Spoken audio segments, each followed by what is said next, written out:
खरं तर आपण गेल्या या 12 दिवसाच्या 14 दिवसाच्या कालावधीमध्ये बघितलं असेल की वेळोवेळी प्रेस कॉन्फरन्स घेऊन आम्ही अनेक पत्रकार परिषदेमध्ये दाखवलेले आहे की ठाण्या परिसरामध्ये कशा पद्धतीने कोड ऑफ कंडक्ट हा फॉलो केला जात नाही.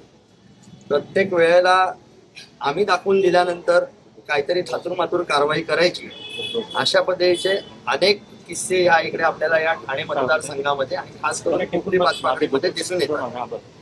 पण आज काही गोष्टी त्याहून पलीकडे जाऊन काही गोष्टी घडलेल्या आहेत, जे मी प्रतीक राणे यांना विनंती करेन की त्यांनी त्याचे मला सगळं सांगावं आणि त्यानंतर मी माझं भाष्य. नमस्कार. आज टपाली मतदान जे कलेक्टर ऑफिस मधून आपलं जे आयटी आहे, जे कोपरी पाचवाकडीचं विधानसभा मतदारसंघाचा जो काही हब आहे, तिथे या टपाली मतदानाच्या पेट्या या लिफाफ्यात नाही येतात. तर त्या आल्यानंतर पहिली गोष्ट म्हणजे आम्हाला कळवलं नाही की ते येणार आहेत तिथे. आम्ही अवधानाने तिथे गेल्यावरती आम्हाला गेटवरती सांगण्यात आलं की बाबा तिथे ज्या आहेत लिफाफे आहेत मतदानाचे ते आलेले आहेत, तर तुम्ही कृपया चौकशी करा, बघून घ्या. तर आम्ही जेव्हा आतमध्ये गेलो तेव्हा आम्हाला पूर्णपणे ते लिफाफे त्या पेटीच्या बाहेर दिसले. ओके, त्या जे लिफाफे येतात टपाली मतदानाचे, त्या लिफाफ्यावरती सील असतो. तो कुठल्याही लिफाफ्याला सील नव्हता आणि ते लिफाफे हे एखाद्या पेटीमधून साईडला काढून ठेवले होते. तर ह्याच्यामध्ये नक्कीच काही ना काहीतरी फेरफार केला आहे अशी आम्हाला शंका आहे आणि त्याचं पत्र आम्ही हे निवडणूक अधिकारी यांना दिलेलं आहे. ठीक आहे. दुसरी गोष्ट की आम्ही वारंवार दुबार मतदान हे जे झालेलं आहे हे वारंवार आम्ही निवडणूक अधिकारी कलेक्टर यांना कळवलेलं आहे, पण त्याबाबत निवडणूक आयोगाने कुठलीही काळजी घेतली नाही आणि सर्व दुबार मतदारांनी हे मतदान केलेलं आहे. ठीक आहे.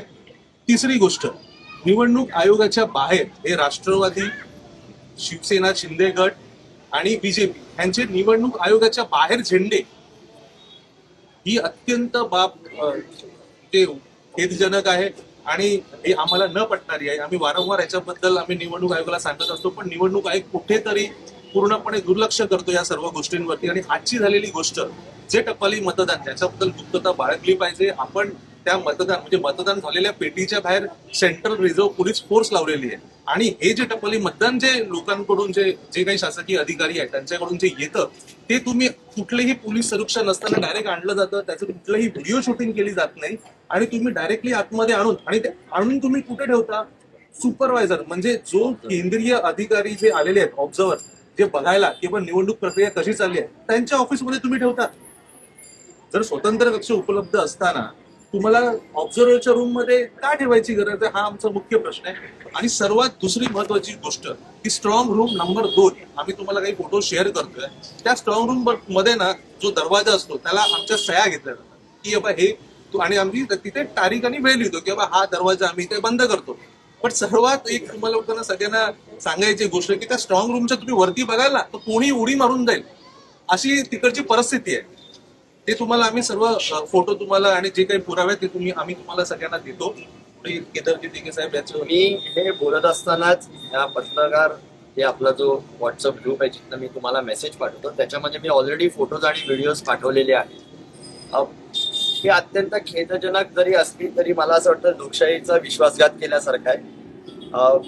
ज्या सर्वसामान्य लोक या निवडणूक प्रक्रियेवरती एक विश्वास ठेवून या लोकशाहीवरती विश्वास ठेवून मतदान करतात, त्याची अवहेलना जर का अशा पद्धतीने होणार असेल, त्यांचा विश्वासघात होणार असेल तर कुठच्या जोरावरती लोकांनी न्याय मागायचा आणि कोणाकडे मागायचा हा मूलभूत प्रश्न आहे. दुसरी गोष्ट अशी आहे की कोट्यावधी रुपये इलेक्शन कमिशनवरती खर्च केले जातात एवढ्या निवडणुकींवरती, पण त्याच्या बाबतीत कोणत्याच पद्धतीचं जे आपल्याला म्हणतात सिक्रेसी म्हणा किंवा त्या पद्धतीने जी प्रिकॉशन म्हणतात, जे प्रोटेक्शन पाहिजे त्या स्ट्रॉंग रूमला, असं कोणतीही गोष्ट त्यांच्याकडनं घडत नाही. आणि ज्या वेळेला आमच्यासारखे लोक पुढे येऊन आम्ही दाखवतो की बाबा अशा चुका तुमच्याकडनं घडत आहेत, त्यावेळेला तुम्ही दक्षता देण्याचा आम्हाला शाश्वत करता. तोपर्यंत त्याच्यामध्ये जेवढी काही गडबड झाली असेल त्या बाबतीत चकार एक शब्द बोलत नाहीत आणि नंतर तुम्ही सारवासावर करता. मला सांगण्याचा उद्देश असा आहे आणि हा मेसेज मी लोकांपर्यंत पोहोचवू इच्छितो, नुसतंच ठाण्या आणि कोपरी पाचवाकडे नव्हे तर उभ्या महाराष्ट्र आणि देशभर, की अशा अनेक ठिकाणी अशा घटना घडल्या असतील जिकडे अशा पद्धतीचं मतदान झालंय, ते जे एन्व्हलप्स मध्ये येतात ते एन्व्हलप सील्ड नाहीये, तर सर्व पक्षातील कार्यकर्त्यांनी पदाधिकाऱ्यांनी याची दक्षता घ्यावी. कारण की उद्या जर का काउंटिंग आहे आणि त्या अगोदर जर का अशा पद्धतीचे कोणतेही फेरफार तिकडे झाले असतील, कुठेही चेंजेस झाले असतील, काय टॅम्पर केलं गेलं असेल तर याची जबाबदारी निवडणूक अधिकाऱ्यांनी घेतली पाहिजे.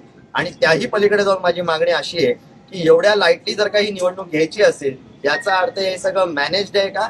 आणि जर का हे मॅनेज्ड आहे तर या सगळ्या अधिकाऱ्यांवरती सस्पेन्शनची ऑर्डर त्वरित काढली. दे धडक बेधडक वृत्त देणाऱ्या आपल्या शिवसत्ता टाइम्स न्यूज चॅनलला लाल बटन दाबून सबस्क्राईब करा आणि बेल आयकॉनला क्लिक करायला विसरू नका.